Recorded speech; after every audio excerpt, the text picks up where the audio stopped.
Good morning, all of you. Welcome to Alpha IS Academy, and we are at the lecture number 11 of the Science and Tech series. Now we are doing the physics part, but then this is not the whole of the physics. कुछ भी पूछ सकते हैं और science and take के साथ अच्छी बात क्या है कि इससे बड़े करंट के क्वेश्चन आते हैं. तो एक और सीरीज करेंगे जिसमें कि आप करंट पढ़ाएंगे, बट देन ये वाला जो फाउंडेशन जो कोर्स है ये बेसिकली बच्चों को एक आइडिया देने के लिए. कई सारे बच्चे हमारे साथ ऐसे जुड़े हुए होते हैं जो कि आर्ट बैकग्राउंड से होते हैं या ह्यूमैनिटीज़ बैकग्राउंड से होते हैं या कॉमर्स बैकग्राउंड से होते हैं. तो उनके लिए बहुत ज़रूरी है कि वो बेसिक कॉन्सेप्ट समझें. उसके बाद जो हम एक और सीरीज़ लाएंगे अपनी करंट अफेयर्स की, उसमें आपको सब पढ़ा देंगे. तो आप टेंशन ना लें कि ये काम का है या नहीं है.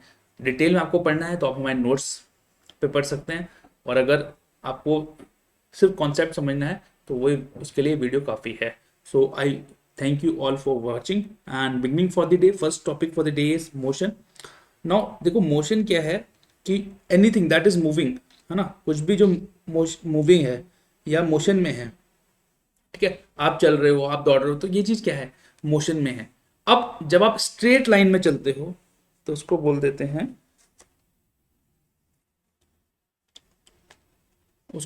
हैं, आपका रेक्टिलिनियर मोशन. ठीक है, उसको बोलते हैं रेक्टिलिनियर मोशन. ठीक है, अगर आप सर्कुलर में चलते हो तो उसको बोल देंगे सर्कुलर मोशन. ठीक है, अगर आप एक पेंडुलम है, अगर आप उसको ऐसे ऐसे मूव करेंगे तो ये क्या होता है, ये होते हैं पीरियोडिक मोशन. ठीक है, ये होते हैं पीरियोडिक मोशन. अच्छा, पेंडुलम के साथ खास बात क्या है कि गिवन एनी लेंथ, पेंडुलम की कोई भी लेंथ आप ले लो, it takes the same time to complete one oscillation. भाई वन ऑक्सीलेशन कहाँ से होती है, यहाँ से स्टार्ट हुआ यहाँ पे, फिर यहीं वापस आके यहीं पे रुक गया. This is called periodic motion, this is called circular motion, and this is called rectilinear motion. When you state move in a straight line, आप सीधा दौड़ रहे हो. ठीक है, फ्लाइट है, फ्लाइट जब टेक ऑफ करती हो सीधा रनवे पे दौड़, दैट इज रेक्टिलिनियर मोशन. अब बहुत सारे मोशन लगते हैं, बट देन ये बात थी उसको उसमें जब वो दौड़ रही होती है रनवे पे, उस टाइम उस पर रेक्टिलिनियर मोशन लगता है. अब बात करते हैं फोर्स की. देखो भैया, फोर्स क्या है, अब किसी भी बॉडी को मूव कराने के लिए आपको फोर्स लगेगी. ठीक है, आप जो है उसको मूव करना पड़ेगा, धक्का देना पड़ेगा, खींचना पड़ेगा. ठीक है, तो दो टाइप की फोर्सेज होती हैं. एक होती है कॉन्टैक्ट फोर्स, एक होती है नॉन कॉन्टैक्ट फोर्स. ठीक है, कॉन्टैक्ट फोर्स क्या हो गई आपकी, ये भी दो टाइप की होगी. एक तो मस्कुलर फोर्स, ठीक है, आपने अपने फ्रेंड को धक्का दे दिया, आपने अपने फ्रेंड को खींच लिया अपनी तरफ. ठीक है, देन फ्रिक्शनल फोर्स. भाई फ्रिक्शनल फोर्स क्या है, आप जब धक्का देते हो, भाई आप बेड खिसका रहे होते हो तो बेड स्मूथली तो खिसकता नहीं, तो उस पर क्या है, रेजिस्टेंस लगता है. ठीक है, नीचे फर्श फर्श से क्या होता है, रेजिस्टेंस लगता है. इसको क्या बोलते हैं, फ्रिक्शन. ठीक है, उसको क्या बोलते हैं, फ्रिक्शनल फोर्स. देन बात करते हैं नॉन कॉन्टैक्ट फोर्सेस की. तो नॉन कॉन्टैक्ट फोर्स कैसे हो गई आपकी, मैग्नेटिक फोर्स. भाई चुंबक के आसपास लाओगे तो आप देखते हो कि आयरन खुद चिपका चला जाता है. फिर आपकी इलेक्ट्रोस्टैटिक फोर्स हो गई. भाई इलेक्ट्रोस्टैटिक फोर्स हो गई, क्या होती है कि अगर आप किसी भी चार्ज बॉडी के अराउंड कोई भी अनचार्ज बॉडी या चार्ज बॉडी लाओगे तो वो मूव करेगी. देन होता है आपका ग्रेविटेशनल फोर्स. भाई ग्रेविटेशनल फोर्स क्या होता है, गुरुत्व आकर्षण. ठीक है, क्या होता है कि इस यूनिवर्स में जितनी भी चीजें हैं वो सब आपस में मूव कर रही हैं, किसकी वजह से, ग्रेविटी की वजह से. फिर आपके पास क्या होता है, एक प्रेशर होता है. भाई प्रेशर क्या होता है, आपने हाथ लिया, आपने अपने टेबल पे जो है उस हाथ को दबा रहे हो आप, तो उस पे जो चीज लग रही है दैट इज प्रेशर. भाई आपके ऊपर क्या होता है, पढ़ाई का प्रेशर होता है ना. जैसे भी आप पढ़ रहे हो तो आपको बहुत मजा तो आ नहीं रहा, बट देन आपको जीवन में कुछ करना है तो आप ये लेक्चर देख रहे हो, तो आपके ऊपर क्या है, प्रेशर है. बट देन प्रेशर लिया मत करो, कोई टेंशन नहीं है, आराम से पढ़ो. प्रेशर ना लेने के लिए अल्फा एस अकेडमी का हमने नींव रखी थी, फाउंडेशन रखी थी, क्योंकि हम खुद प्रेशर नहीं ले सकते. और जब हम वहाँ पढ़ते थे तो हमें लगता था कि हम प्रेशर कुकर में पढ़ रहे हैं. ठीक है, तो प्रेशर रिलीज करो. ठीक है, और प्रेशर की डेफिनेशन याद करो, it is the force acting per unit area. Per unit area, that is force acting per unit area. Then friction की बात करें, देखो फ्रिक्शन मैंने आपको बता दिया. आप इधर मेरे को जाना है, आराम से स्मूथ हो रहा है, अगर मैं इसको ऐसे करूँ तो फ्रिक्शन लग रहा है. ठीक है, तीन टाइप के फ्रिक्शन होते हैं भाई, रोलिंग फ्रिक्शन, आपका स्लाइडिंग फ्रिक्शन और आपका स्टैटिक फ्रिक्शन. ये क्या होते हैं, ज़्यादा ध्यान देने की जरूरत नहीं है. अब बात करते हैं स्पीड, वेलोसिटी एंड एक्सेलरेशन की. भैया स्पीड क्या होती है, भाई कोई भी चीज़ किस गति से आगे बढ़ रही है उसको क्या बोल देते हैं, स्पीड बोल देते हैं. वेलोसिटी क्या होती है कि स्पीड प्लस डायरेक्शन. ठीक है, स्पीड प्लस डायरेक्शन, जब आप स्पीड को डायरेक्शन दे देते हैं तो उसे बोलते हैं वेलोसिटी। अच्छा, स्पीड के अंदर एक और कॉन्सेप्ट होता है डिस्प्लेसमेंट का। भाई स्पीड क्या होती है, वैसे तो स्पीड क्या होती है, speed is equals to distance upon time, है ना, ये फॉर्मूला होता है ना आपका। देन जब आप स्पीड में ऐड कर देंगे क्या, डायरेक्शन, भाई किस डायरेक्शन में आप कितनी स्पीड से जा रहे हैं, तो अभी क्या बन जाएगी, वेलोसिटी।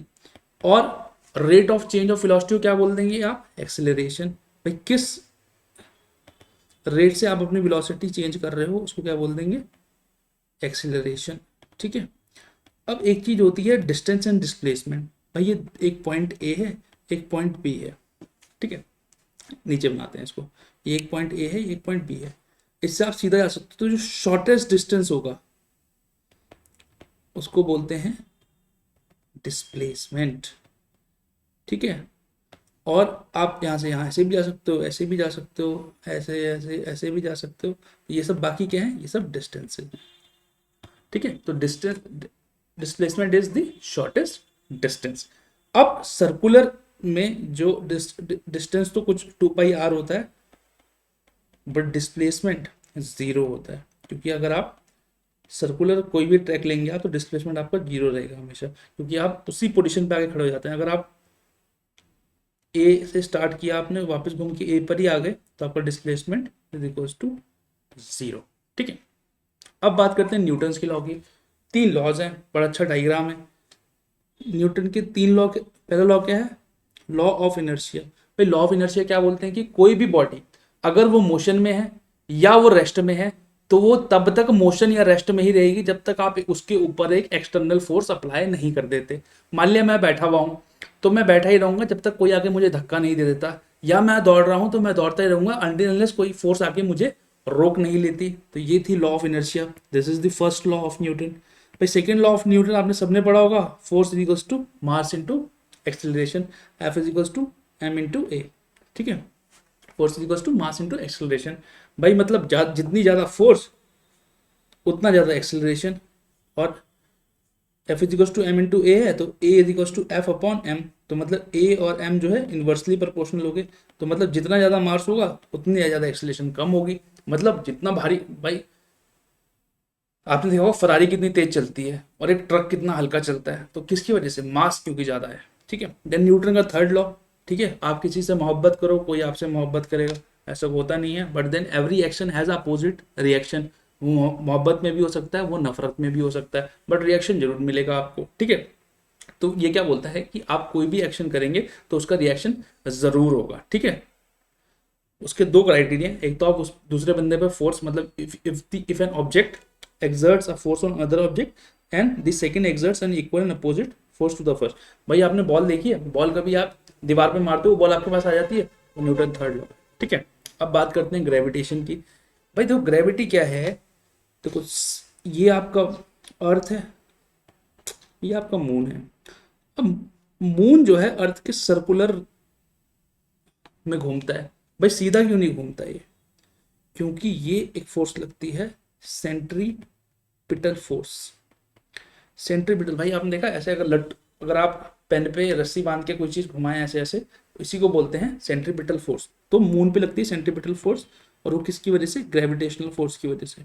तो ये माना गया, देखो ये माना गया कि जितने भी ऑब्जेक्ट्स हैं वो आपके न्यूटन ने कंक्लूड किया कि जितने भी यूनिवर्स में ऑब्जेक्ट्स हैं उसके अंदर एक फोर्स ऑफ अट्रैक्शन है, वो एक दूसरे पे अट्रैक्शन फोर्स एक्सर्ट कर रहे हैं, और उस फोर्स ऑफ अट्रैक्शन को उसने कह दिया ग्रेविटेशनल फोर्स। ठीक है। अब क्या हुआ कि सन है और अर्थ है। भाई सन कुछ फोर्स एक्सर्ट करेगा अर्थ पे, उसको हम F1 ले लेते हैं, और कुछ अर्थ सन पे एक्सर्ट करेगा, उसको हम F2 ले लेते हैं। तो एक हमें लॉ क्या मिला कि every object in the universe attracts every other object, ठीक है, with a force which is proportional to the product of their masses। तो F1 is equals to F2, ये दोनों फोर्स जो है किसके इक्वल होगी, प्रोडक्ट ऑफ देयर मासेस। तो अगर हमने सन का मास m ले लिया, m मतलब भार, मास मतलब भार, और इसका मास, चलो a और b ले लेते हैं, सन का मास a ले लिया अर्थ का मास बी ले लिया, तो उसने क्या बोला कि प्रोडक्ट कि तो वो प्रोपोर्शनल होगा, और स्क्वायर ऑफ डिस्टेंस, तो अगर हमने इसके बीच में डिस्टेंस आर ले लिया या डी ले लिया तो डिस्टेंस के इन्वर्सली प्रोपोर्शनल होगा। ठीक है, तो ये फॉर्मूला मिल जाता है आपको। जी क्या होता है, जी 9.8 होता है यहाँ पे। ठीक है, इतना याद रखने की जरूरत नहीं है, बट देन कभी और समझा लेते हैं। देन वर्क एंड एनर्जी, भाई हम कब बोलते हैं कि एक वर्क हुआ है, कब हम बोलते हैं कि वर्क डन हुआ है? भाई उसके लिए हमारे पास दो कंडीशन है। एक तो ये कि a force should act on an object, एक जो फोर्स है वो किसी ऑब्जेक्ट पे एक्ट हुई होनी चाहिए, और वो ऑब्जेक्ट जो है अपनी जगह से हिला होना चाहिए। That means that object should have been displaced. ठीक है, शुड बी डिस्प्लेस्ड। जब आप कोई फोर्स लगाएंगे और वो ऑब्जेक्ट डिस्प्लेस होगा, उसको हम बोल देंगे कि वहां पे वर्क डन हुआ है। तो वर्क डन का फॉर्मूला क्या हो जाएगा आपका, फोर्स इनटू डिस्प्लेसमेंट। ठीक है, ये होता है आपका वर्क डन। इसको किस में नापते हैं आप, न्यूटन मीटर में या जूल में नाप लेते हो। ठीक है, न्यूटन मीटर या जूल में नापते हो। अब ये पॉजिटिव भी हो सकता है, नेगेटिव भी हो सकता है, वो अलग कहानी है, छोड़ दो उसको। देन फॉर्म्स ऑफ एनर्जी, देखो वेरियस फॉर्म्स ऑफ एनर्जी होती है, potential energy, kinetic energy, chemical energy, electrical energy, heat energy, light energy, an number of वो है। दो दो एनर्जी आपको पढ़ा देते हैं, काइनेटिक एंड पोटेंशियल। कोई भी बॉडी जब मोशन में होती है तो उसके अंदर जो एनर्जी होती है, the energy which is due to its motion is known as the kinetic energy. जैसे ये बच्चा जो है ये झूला झूल रहा है ऐसे, इस टाइम इसके अंदर क्या है, काइनेटिक एनर्जी। पोटेंशियल एनर्जी क्या होती है, किसी चीज की को हाइट पर रखने से, किसी चीज को ऊंचाई पर पहुंचाने की वजह से, ऊंचाई पर लाने के लिए जितनी उसको एनर्जी चाहिए होती है वो एनर्जी एक्वायर कर लेती है, उसको बोलते हैं potential energy which is due to height. अब हमारे पास law of conservation of energy भी है, सिंपल है, कल भी पढ़ाया था हमने कि भैया energy can neither be created nor be destroyed, it can be transform from one form to another. ठीक है, मतलब जब भी एनर्जी ट्रांसफॉर्म होगी इट विल, टोटल एनर्जी तो आपकी अनचेंज रहेगी। अगर ये एनर्जी है और ये किसी और चीज में चले गई, ठीक है, तो जो टोटल एनर्जी है वो हमेशा सेम रहेगी। ये कौन बोलता है, ये हम नहीं बोलते, law of conservation of energy बोलता है। ठीक है, फिर एक कॉन्सेप्ट है आपके पास पावर का। पावर का मतलब है कि आप किस रेट से काम कर रहे हैं, that is rate of doing work. आप की पावर ज्यादा है तो आपका रेट ऑफ डूइंग वर्क ज्यादा होगा, आपके पावर कम है तो आपका रेट ऑफ डूइंग वर्क कम होगा। ठीक है, अब उल्टा भी होता है, जब आप हल्के काम करेंगे तो आपकी पावर कम होगी, जब आप तेज काम करेंगे तो आपकी पावर ज्यादा होगी। अब बात कर लेते हैं साउंड की। भाई साउंड क्या होती है, जो आप मेरी वॉइस सुन रहे हैं ये साउंड है।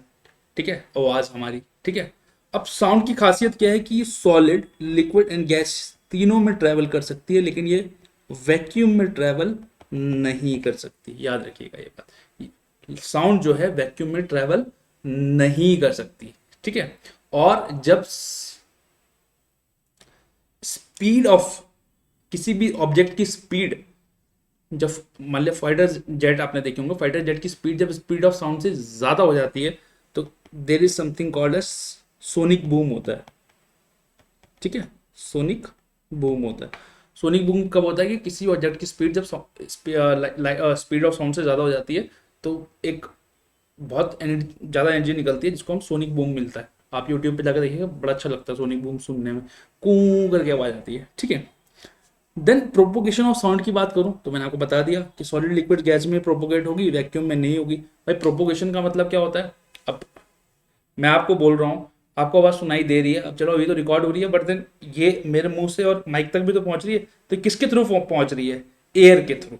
ठीक है, अभी हमारा मीडियम क्या है, एयर है। ठीक है, अच्छा एक और चीज होती है, जितनी ज्यादा कॉम्पैक्ट होता है स्ट्रक्चर उतनी जल्दी आवाज ट्रेवल होती है। तो सॉलिड में आवाज जल्दी ट्रेवल होगी और लिक्विड में थोड़ी हल्की और गैस में सबसे हल्की। ठीक है, then wave nature of sound. भाई होता क्या है, साउंड ट्रेवल कैसे होती है मैं बताता हूँ। भाई पार्टिकल्स होते हैं, ऐसे छोटे छोटे पार्टिकल्स होते हैं। ठीक है, एयर में आपने जैसे ही बोला तो ये ऑक्सिलरेट या वाइब्रेट करना शुरू कर देते हैं। ठीक है, एंड वाइब्रेशन कैसे होता है, वाइब्रेशन होता है आपका टू एंड फ्रो वाइब्रेशन होता है। टू एंड फ्रो वाइब्रेशन कैसा होता है, ऐसे। ठीक है, एक दो, एक दो, एक दो, एक दो, वापस आ जाता है। ए पहले इधर जाएगा, इधर, इधर जाएगा, इधर, इधर जाएगा, इधर, इधर जाएगा, इधर, टू एंड फ्रो ऐसे हिलता है, जू ऐसे ऐसे आवाज आती है, ऐसे ऐसे करके हिलता है, तो इसको बोल देते हैं टू एंड फ्रो मोशन। तो ऐसे जितने भी पार्टिकल होते हैं वो सब टू एंड फ्रो मोशन में होते हैं, ठीक है। और वो सारे मूव करते हैं। जब पहली वॉइस निकलती है तो सबसे पहले क्या होता है, ये वाले पार्टिकल होंगे, ठीक है, तो इनका कॉम्पैक्शन होता है, ठीक है, कॉम्पैक्शन ये आगे रिफ्रैक्शन करते हैं, ठीक है, इनका कॉम्प रेयर फैक्शन, सॉरी रिफ्रैक्शन नहीं, रिफ्रैक्शन था, आगे पढ़ेंगे लाइट में, रेयर फैक्शन बोलते हैं उसको, ठीक है। तो पहले क्या होगा, इन पार्टिकल्स का कंप्रेशन होगा, फिर रेयर फैक्शन, फिर कंप्रेशन, फिर rarefaction, compression, rarefaction, compression, rarefaction, ऐसे ऐसे ही करके सारा वाइब्रेट होता है और साउंड आप तक पहुंचती है। इसको हम क्या बोलते हैं, this is called as the wave nature of sound, ठीक है, this is called wave nature. और ऐसे जो ट्रेवल करती है, जो पैरेलल ट्रेवल करती है, ठीक है, जो मोशन ऑफ पार्टिकल्स के पैरेलल ट्रेवल करती है, इसको मैकेनिकल वेव्स बोल देते हैं। अभी तो ऐसे ऐसे वाइब्रेट हो रहे हैं, कई बार पार्टिकल ऐसे ऊपर नीचे वाइब्रेट होते हैं, ठीक है, कई बार पार्टिकल्स ऊपर नीचे वाइब्रेट होते हैं ऐसे, ठीक है, ऐसे होते हैं, ऐसे ऐसे ऐसे ऐसे ऐसे ऐसे ऐसे ऐसे ऐसे ऐसे ऐसे वाइब्रेट होते हैं, ठीक है। इसको क्या बोलते हैं, ट्रांसवर्स वेव। ये आपकी कौन सी वेव है, ट्रांसवर्स वेव, ठीक है। साउंड के बारे में इतना है। देन कैरेक्टरिस्टिक्स पढ़ लेते हैं। देखो फ्रीक्वेंसी क्या होती है, फ्रीक्वेंसी होती है कि आप ने, भाई आपको पता है कि जब आप बोलते हैं तो क्या होता है कि टू एंड फ्रो मोशन होता है पार्टिकल्स में, वो वाइब्रेट करते हैं, ठीक है। तो वो एक सेकंड में कितनी बार वाइब्रेट करते हैं, ठीक है, या एक बार में नंबर ऑफ ऑक्सीलरेशन कितने होते हैं उनके, तो उसको बोल, भाई ऑक्सीलेशन मैंने आपको बताया एक वापस अपनी जगह पे आना तो वो एक ऑक्सीलेशन गिना जाता है, ठीक है। तो जब वो वाइब्रेट करते हैं तो नंबर ऑफ ऑक्सीलेशंस पर सेकेंड इज द फ्रीक्वेंसी। इसी में भाई मतलब वन, और इसको अगर वन, ये 1 हर्ट्ज है तो मतलब एक बार ऑक्सीलरेट किया, उसको ऑक्सीलेट किया। और जो अल्ट्रासाउंड है उसका ऑक्सीलेशन पता कितना होता है, लगभग लगभग ग्रेटर देन 20,000 हर्ट्ज। उसके अंदर जो पार्टिकल्स होते हैं वो एक सेकेंड में 20,000 बार ऑक्सीलेट कर जाते हैं, इतनी तेज उनके अंदर वाइब्रेशन होती है, ठीक है, अल्ट्रासाउंड के अंदर, ठीक। तो ये तो बात हो गई फ्रीक्वेंसी की। देन स्पीड की बात करते हैं। भाई स्पीड क्या हुआ कि जितनी सॉलिड लिक्विड गैस हो गया, जितना कॉम्पैक्ट होगा मटेरियल उतनी तेज स्पीड होगी। सॉलिड में सबसे ज़्यादा होगी, लिक्विड में उससे कम होगी, एंड गैस में सबसे कम होगी। वैक्यूम में तो वॉइस ट्रेवल करती ही नहीं है। देन एम्पलीट्यूड की बात करें। भाई एम्पलीट्यूड क्या होता है, सबसे ऊपर जो पॉइंट होता है जब एक आपका अ, कोई भी नोड हो गई या कोई भी वेव हो गई, तो जिस जो उसका मैक्सिमम पॉइंट होता है उसको एम्पलीट्यूड बोलते हैं, ठीक है। इसी को बोलते हैं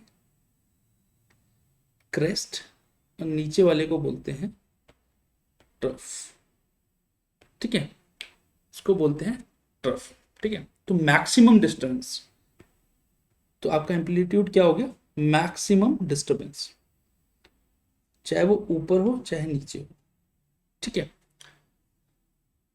तो दो के बीच में कितना टाइम लगता है, दो क्रेस्ट के बीच में या दो ट्रफ के बीच में, उसको बोल देते हैं टाइम पीरियड, इसको सेकंड्स में नापा जाता है, ठीक है। और एम्पलीट्यूड से ही रिलेटेड एक कॉन्सेप्ट होता है, दैट इज दी आपका लाउडनेस। जितना ज्यादा एम्पलीट्यूड उतनी ज्यादा लाउडनेस, ठीक है, जितना ज्यादा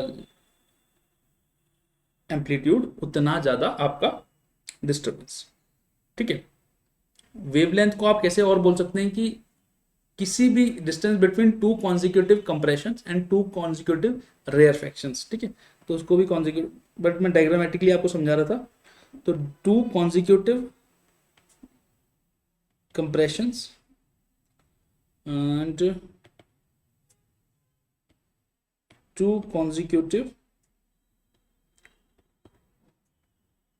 रेयरफेक्शंस के बीच का जो डिस्टेंस होता है उसको भी, उसको क्या बोलेंगे आप, उसको वेवलेंथ बोलेंगे,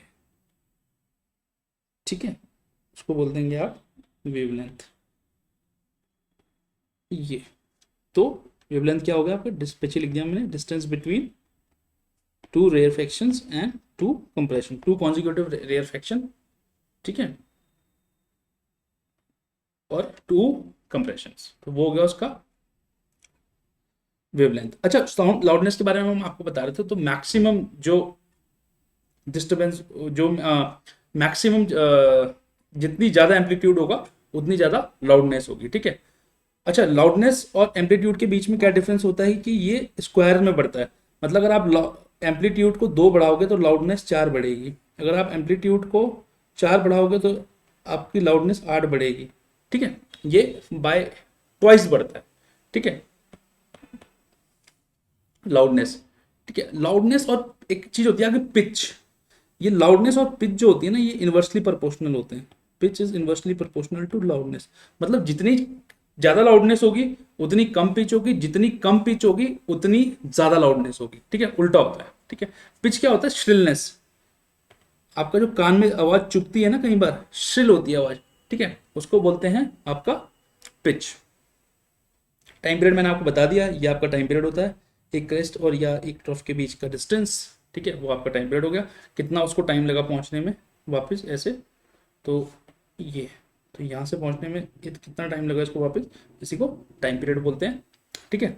पिच हो गया। एंड साउंड तो आपको पता ही है, बहुत सारी साउंड्स होती हैं, अल्ट्रासोनिक, अल्ट्रासाउंड होती है जब 20 किलो हर्ट्स, ठीक है, अल्ट्रासोनिक साउंड बोल देते हैं। डॉग्स के पास एबिलिटी होती है, सिर्फ डॉग्स जो है वो अल्ट्रासाउंड को सुन सकते हैं, ठीक है। अब बात करते हैं, हमारे 2-3 कॉन्सेप्ट है, एक तो इको, एक रिवर्बेशन। भाई इको क्या होती है, आपकी वॉइस इको करती है ना, आपने हेलो बोला तो आपको मिनिमम डिस्टेंस में मिनिमम टाइम 0.1 सेकंड का होता है वापस आने में, कई बार टकरा के वापस आती है आपकी वॉइस, ठीक है, उसको बोलते हैं हम लोग इको, ठीक है। वो एक कॉन्सेप्ट होता है रिफ्लेक्शन ऑफ साउंड। भाई रिफ्लेक्शन ऑफ साउंड मतलब अगर आप दीवार के साथ किसी बड़ी बिल्डिंग के सामने खड़े होकर कुछ बोलोगे ना, तो आपकी जो साउंड है वो बाउंस बैक होती है कई बार, ठीक है, बाउंस बैक होती है, तो इसलिए जो स्टूडियोज होते हैं आपने देखा होगा उसमें गत्ते वगैरह लिखे रखे होते हैं, अगर आप खाली हॉल में कुछ बोलोगे तो वॉइस आपकी इको करती है। देन इको से एक रिलेटेड कॉन्सेप्ट होता है रिवर्बेशन। भाई रिवर्बेशन क्या होता है कि कंटिन्यूस साउंड चलती है, आपने कभी सुना, आपने हेलो, आपने हेलो बोला, आपने एक बार हेलो बोला, साउंड क्या चलेगी आपकी, hello hello hello hello hello hello hello hello hello hello, क्या हो रहा, साउंड कम होती जाती है रिवर्बेशन में, तो इसको क्या बोलते हैं, रिवर्बेशन। आपने एक बार हेलो बोला तो आप एक बार क्या, hello hello hello hello hello hello hello, ये जब माइक वगैरह टेस्टिंग वगैरह, माइक टेस्टिंग होती है आपने सुना होगा, तब रिवर्बेशन चेक होता है, रिवर्ब की कम किया जाता है, तो रिवर्ब अगर आप साउंड का आपने पैनल देखा होगा उसमें रिवर्ब का भी ऑप्शन होता है, ठीक है, जो रिवर्ब होता है ये वो यही होता है रिवर्बेशन, ठीक है। अब एप्लीकेशन ऑफ अल्ट्रासाउंड की बात कर लें तो भैया आप तो आपकी एक तो बॉडी में चेक होता है। अच्छा, रिवर्बेशन को ही कम करने के लिए जो हॉल्स होते हैं उनकी एक कॉन्सेप्ट होता है कि जो हॉल होते हैं बड़े बड़े, उनकी दीवारें होती हैं वो कर्व्ड होती हैं, वो कर्व्ड इसलिए होती हैं ताकि जो इस पे जब वॉइस जब इस पे साउंड पड़ती है ना भाई, स्ट्रेट जब अगर स्ट्रेट होगा तो बड़ी स्ट्रेट से कई प्लेसेस ऐसी रह जाएंगी हॉल की जहाँ पे कि वॉइस पहुंच नहीं पाएगी, बट देन जब कर्व्ड होती है ना वॉल्स, तो आपकी सारी जगहों पर पहुंच जाती है वॉइस, ठीक है, क्योंकि उसका एंगल अलग बन जाता है, ठीक है। अल्ट्रासाउंड की बात करूं अगर मैं, तो अल्ट्रासाउंड देखो कहीं से भी गुजर सकता है, 20,000 हर्ट्ज से ऊपर की इसकी वाइब्रेशन, मतलब 20,000 फ्रीक्वेंसी इसकी लगभग लगभग ग्रेटर देन 20,000 हर्ट्ज से। अल्ट्रासाउंड आपने सुना ही होगा कि भाई आपका यूएसजी करा लो, अल्ट्रासाउंड करा लो, ठीक है। तो होता क्या है एक्चुअली, अल्ट्रासाउंड एक तरीके की वेव सी छोड़ता है, ठीक है, तो उससे आपकी अगर हार्ट की बात करूं तो आपकी इमेज बन जाती है हार्ट की, तो उसको तो वो बोल देते हैं ईसीजी, ठीक है, जो वेव्स आप आई आपकी और उसे आपने नोट कर लिया ऐसे ऐसे ऐसे ऐसे, ठीक है, एक पेपर पे निकाल लिया प्रिंट आउट, इसको बोल देते हैं ईसीजी। अब इसी ईसीजी को जब आप, इसी वेव्स को जब आप इलेक्ट्रिकल सिग्नल्स में कन्वर्ट कर देते हैं, इसी ईसीजी को, इसी वेव्स को जब आप इलेक्ट्रिकल सिग्नल्स में कन्वर्ट कर देते हैं, तो आपके पास एक पिक्चर आ जाती है हर्ट की, उसको बोलते हैं अल्ट्रासोनोग्राफी या सोनोग्राफी, ठीक है। देन एक चीज होती है सोनार। देखो सोनार क्या होता है, ऐसे आपका शिप होता है, शिप के आगे लगा होता है, तो ये एक्चुअली अंडर वाटर ऑब्जेक्ट्स के डिस्टेंस नापने के लिए ये काम आता है, ठीक है, ऐसे ये वेव्स छोड़ता है, और जितनी देर बाद ऑब्जेक्ट से, मान लिया यहाँ ऑब्जेक्ट है, ऑब्जेक्ट से टकरा के कितनी देर में वेव वापस पहुंचती है सोनार तक, उसी के बेसिस पे जो है distance between the object and the ship निकाला जाता है। तो basically sonar is use to locate under water hills, valleys, whatever object under the water is. ठीक है। अच्छा, सोनार की फुल फॉर्म क्या होती है? It is sound navigation and ranging. ठीक है, साउंड नेविगेशन एंड रेंजिंग। तो I think this will be all in this particular lecture. Thank you all for watching, and I hope you all are doing good. I wish you a very happy day. Keep smiling, keep healthy, and I shall see you tomorrow.